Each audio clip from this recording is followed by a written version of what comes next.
Hello and welcome back. If you thought about your time in the same way as you thought about your money, how would you spend it? Some years ago I read a science fiction story about a man who was fastidious about his use of time. He knew his daily schedule down to the last half minute, was as concise as possible in his speech and prided himself on never wasting a moment of his day. He was approached by a stranger who invited him to join their mysterious time bank. Designed for people like him, they could literally save the time they use so wisely and draw on it with wonderful results, such as reducing the speed at which they aged. The man enjoyed the benefits of this amazing institution until the day an inept bank robber broke into the bank and liberated all the time the investors had so carefully saved, with catastrophic effects. They all aged, suddenly losing in a moment all the accrued benefits of the time they had saved. The story came back to me some years ago when I was in conversation with a client. Talking about time management, I asked him, if you thought about your time in the same way as you thought about your money, how would you spend it? So let's think about this and, as ever, see where the thought takes us. There are various ways in which we spend our time. There's time which we have to spend, like the direct deductions from our wages or obligations to pay tax, national insurance, rent, utility bills, etc., etc. There's time we have to spend eating, sleeping, or in essential travel. We can make some decisions on how much time we spend on all these, but in the annual time budget, they all have a line that has to be filled in. So, what then of time we choose to spend? On our daily time spreadsheet, we could record time we spend on entertainment, relaxation, recovery, or on activities that have immediate and guaranteed longer-term benefits, such as healthy exercise. A straightforward time management technique is to add up the minutes spent on these various activities and to do a rough calculation on the sum of them.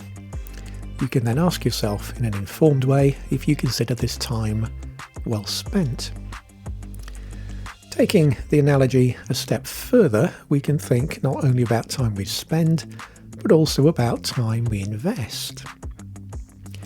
Investments can be safe with a guaranteed return or more speculative.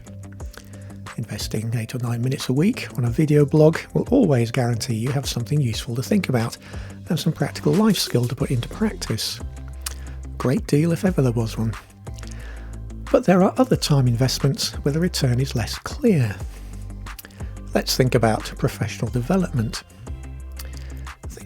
Think about some training you undertook or are in the process of undertaking.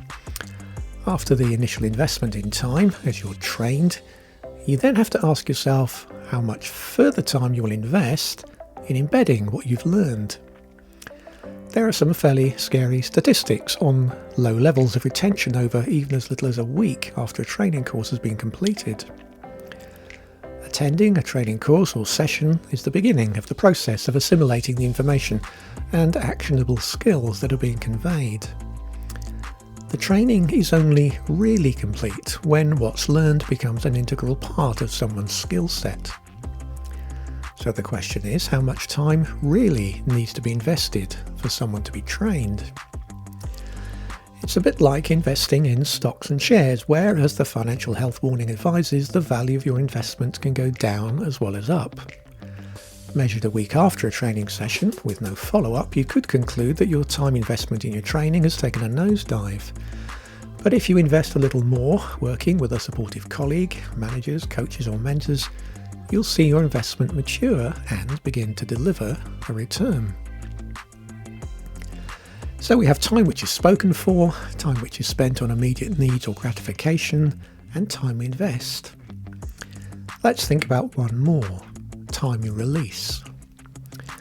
I've noticed lately an increasing number of TV adverts for equity release. The idea is a simple one. Your property has a cash value which you thought you could only realise if you sold it and moved somewhere cheaper. But no.